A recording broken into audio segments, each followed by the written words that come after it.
Sing grace, how sweet the sound that saved a wretch like me. I once was lost, but now I'm found. Was blind, but now I see. A Journey Through the Bible, Day 122 of 365, Sunday, May the 2nd, 2021.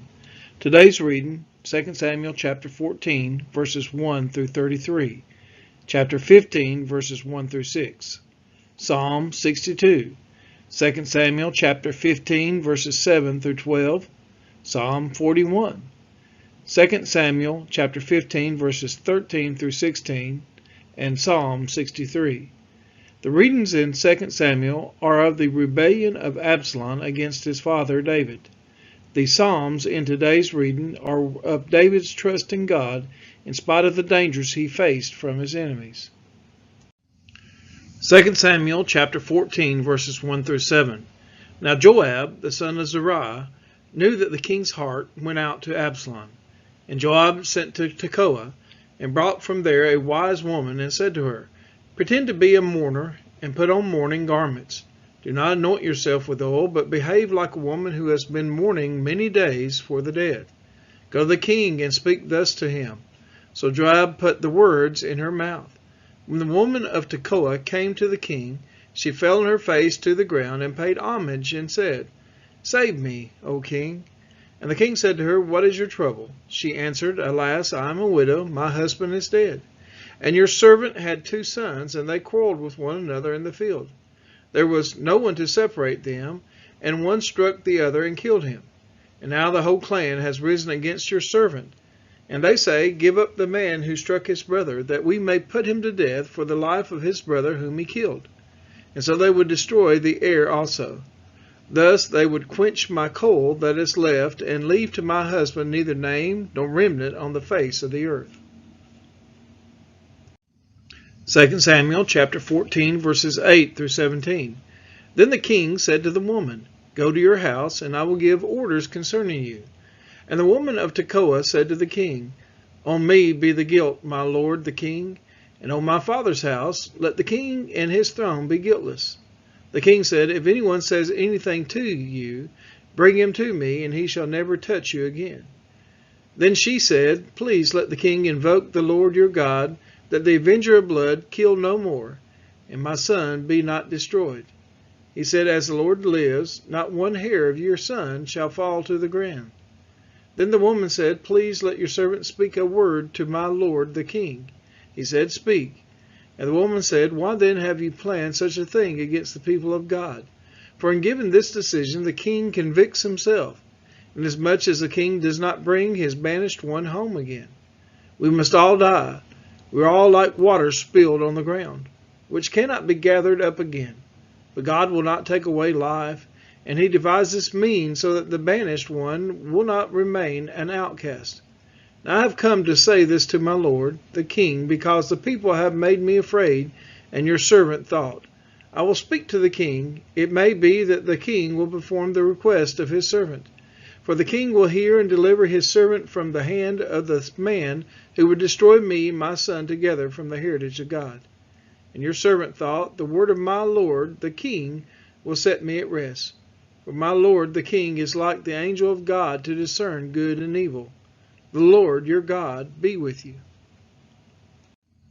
2 Samuel chapter 14 verses 18 through 24. Then the king answered the woman, Do not hide from me anything I ask you. And the woman said, Let my lord the king speak. The king said, Is the hand of Joab with you in all this? The woman answered and said, As surely as you live, my lord the king, one cannot turn to the right hand or to the left from anything that my lord the king has said. It was your servant Joab who commanded me. It was he who put all these words in the mouth of your servant. In order to change the course of things, your servant Joab did this. But my Lord has wisdom, like the wisdom of the angel of God, to know all things that are on the earth. Then the king said to Joab, Behold now, I grant this, go, bring back the young man Absalom. And Joab fell on his face to the ground and paid homage and blessed the king. And Joab said, Today your servant knows that I have found favor in your sight, my lord the king, and that the king has granted the request of his servant. So Joab arose and went to Geshur and brought Absalom to Jerusalem. And the king said, Let him dwell apart in his own house. He is not to come into my presence. So Absalom lived apart in his own house and did not come into the king's presence. 2 Samuel chapter 14, verses 25 through 33. Now in all Israel there was no one so much to be praised for his handsome appearance as Absalom. From the sole of his foot to the crown of his head there was no blemish in him. And when he cut the hair of his head, for at the end of every year he used to cut it, when it was heavy on him he cut it, he weighed the hair of his head 200 shekels by the king's weight.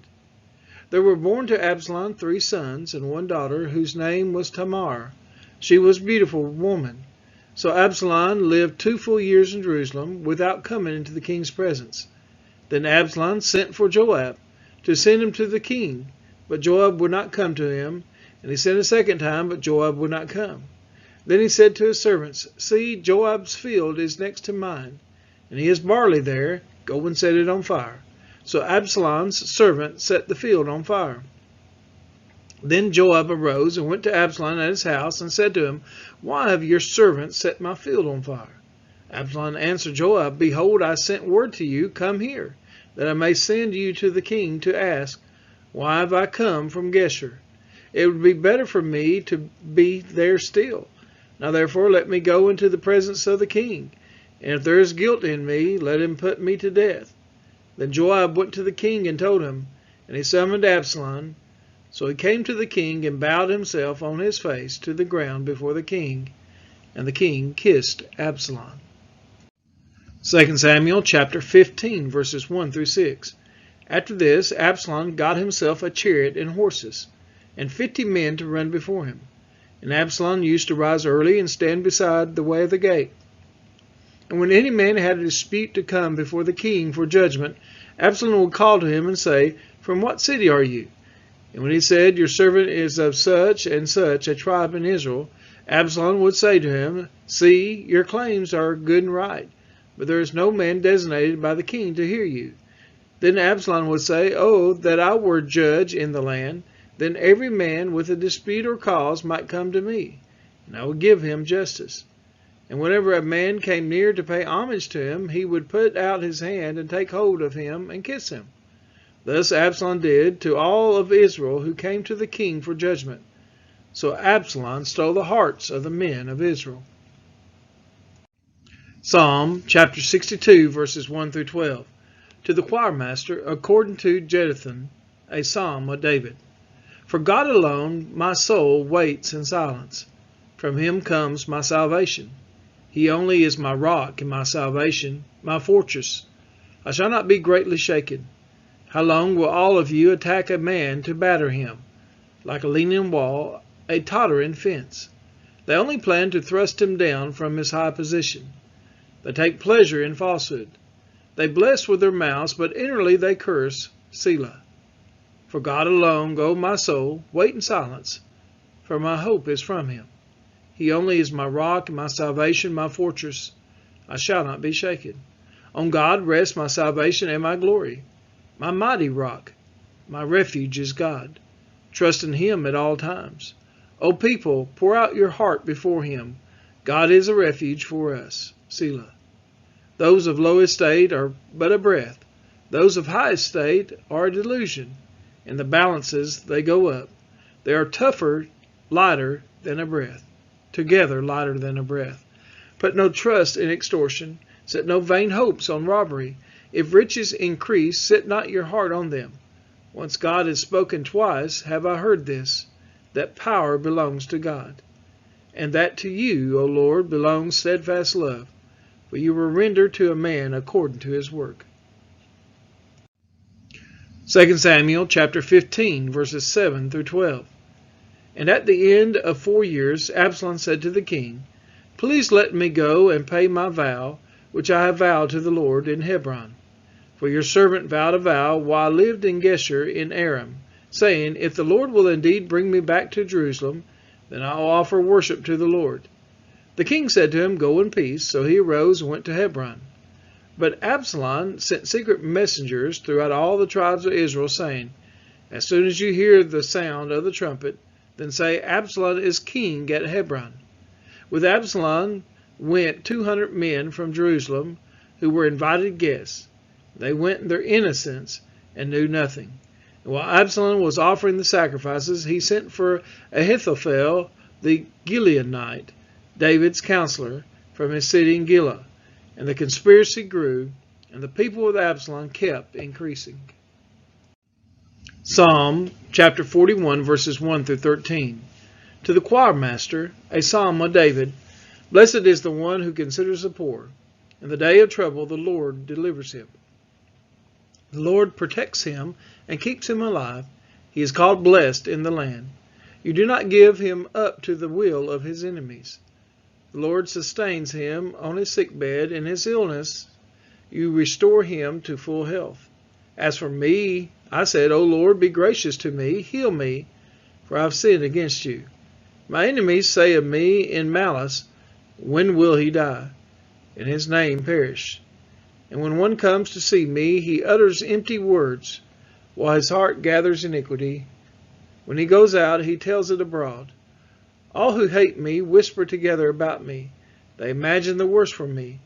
They say, A deadly thing is poured out on him. He will not rise again from where he lies. Even my close friend, in whom I trusted, who ate my bread, has lifted his heel against me. But you, O Lord, be gracious to me and raise me up, that I may repay them. By this I know that you delight in me.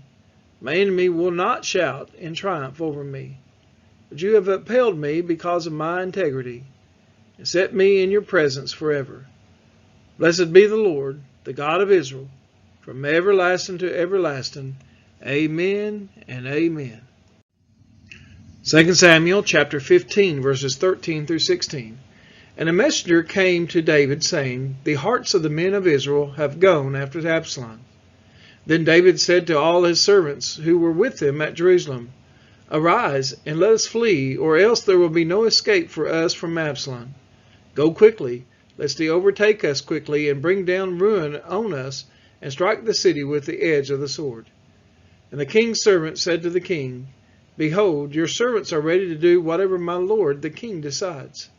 So the king went out, and all his household after him, and the king left 10 concubines to keep the house. Psalm chapter 63, verses 1 through 11. A psalm of David when he was in the wilderness of Judah. O God, you are my God. Earnestly I seek you. My soul thirsts for you.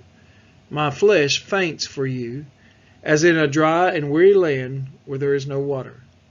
So I have looked upon you in the sanctuary, beholding your power and glory.